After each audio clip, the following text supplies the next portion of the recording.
Escobar construyó un ejército. El Chapo construyó una corporación. Uno declaró la guerra al Estado, el otro lo corrompió desde adentro. Escobar murió en un techo en Medellín, perseguido, acorralado, solo. El Chapo fue capturado 3 veces y escapó 2, porque su organización nunca dependió de él. Esta no es una comparación de quién era más poderoso, es un análisis de 2 modelos organizacionales completamente opuestos, y por qué uno colapsó cuando murió su líder y el otro sobrevive hasta hoy.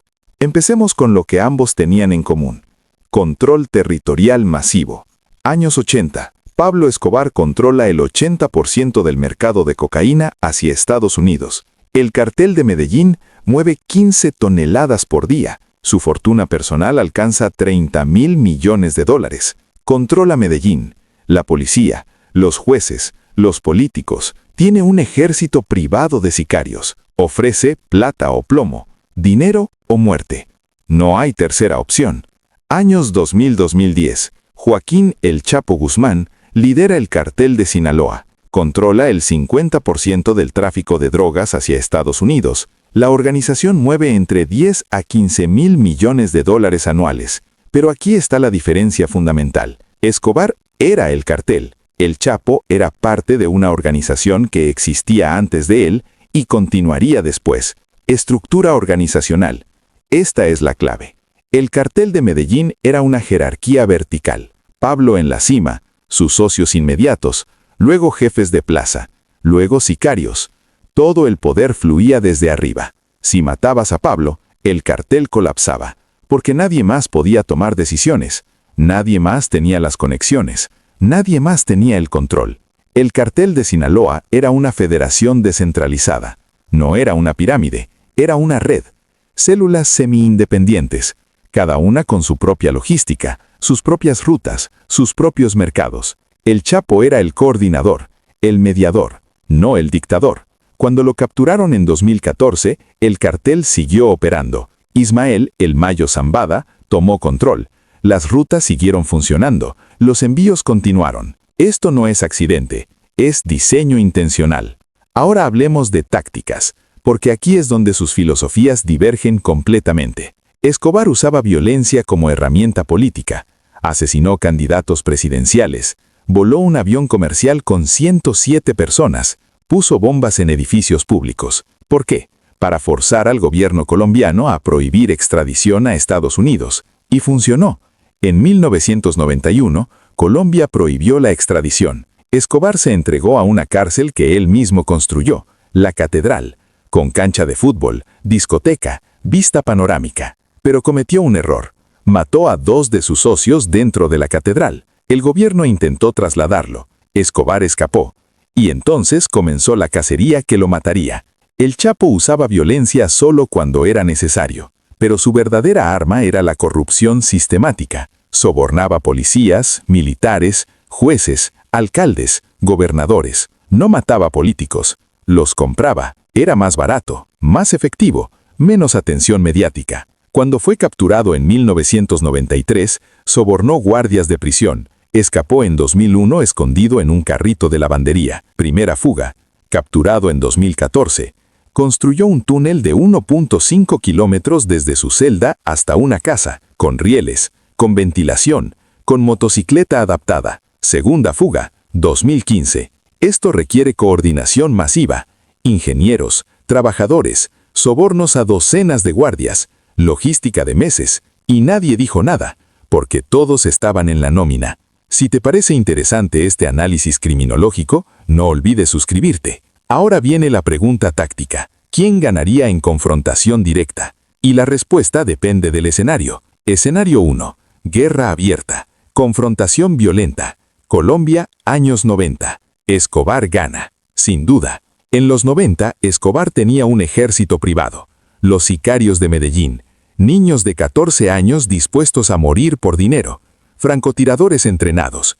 Paramilitares. Conexiones con guerrillas. Puso una recompensa por cada policía muerto, pagaba bonos por asesinatos, creó una cultura de violencia donde matar era trabajo. El Chapo nunca operó así. El cartel de Sinaloa usa violencia, sí, pero selectiva, calculada.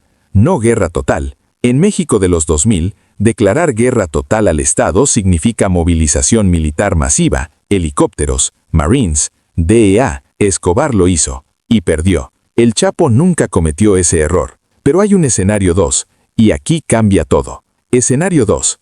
Guerra de desgaste, largo plazo, supervivencia organizacional. El Chapo gana, completamente. Porque la estructura del cartel de Sinaloa está diseñada para sobrevivir pérdidas de liderazgo. Cuando capturaron al Chapo la primera vez, en 1993, el cartel siguió. Héctor "El Güero" Palma tomó control temporal. Cuando capturaron a Palma, el Chapo escapó y retomó control. Cuando capturaron al Chapo en 2014, el Mayo siguió. Cuando lo capturaron nuevamente en 2016, nada cambió operacionalmente.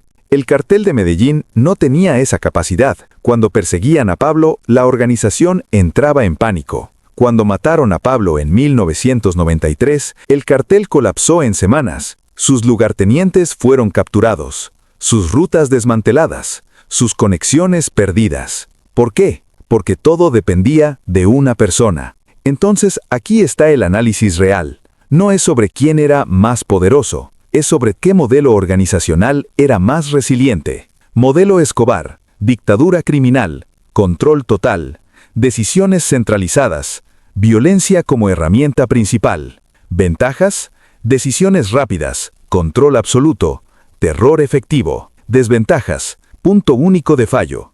Muerte del líder igual colapso total. Violencia atrae atención masiva. Crea enemigos en todos los niveles del Estado. Modelo Chapo. Federación criminal. Control descentralizado. Corrupción como herramienta principal. Ventajas: supervivencia organizacional. Captura del líder no detiene operaciones. Menor perfil mediático. Corrupción es más barata que violencia. Desventajas: control menos absoluto. Conflictos internos entre células. Requiere coordinación compleja.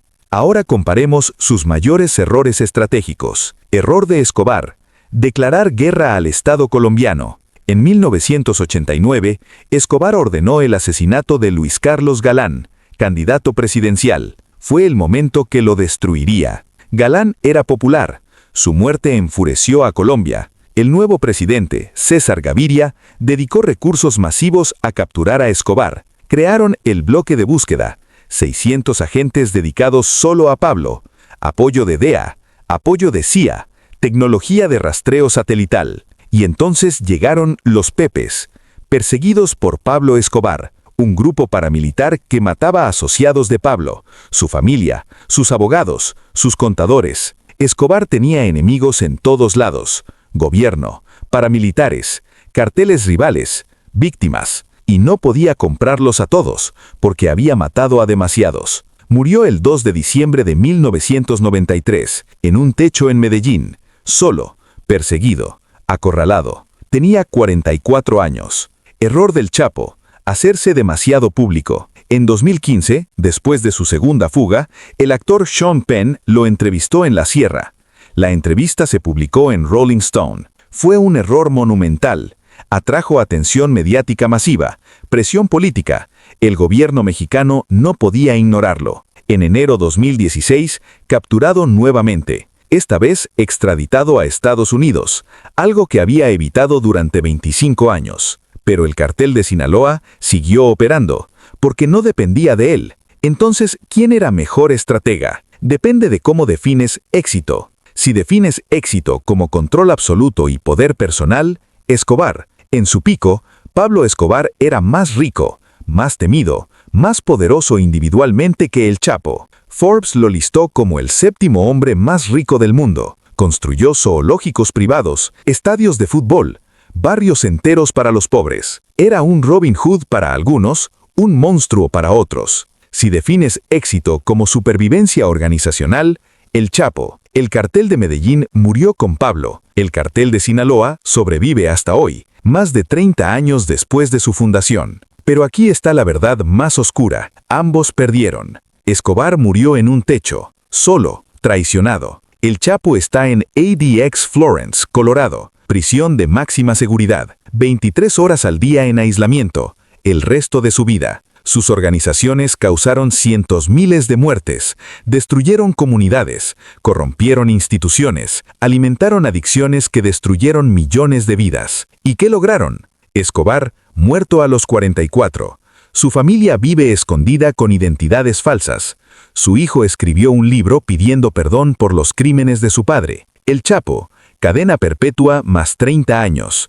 Sus hijos capturados o muertos. Su imperio personal desmantelado. Ambos construyeron imperios sobre sufrimiento, y ambos imperios colapsaron eventualmente. La diferencia es que la estructura del Chapo era más resiliente, pero también más persistente en causar daño. Porque aquí está la lección final. No importa cuán inteligente sea tu estrategia criminal, al final pierdes. Escobar murió perseguido, el Chapo vive enterrado vivo en concreto. Ninguno ganó, porque en guerra contra la sociedad, el criminal siempre pierde eventualmente. La única pregunta es ¿cuánto daño causa antes de caer?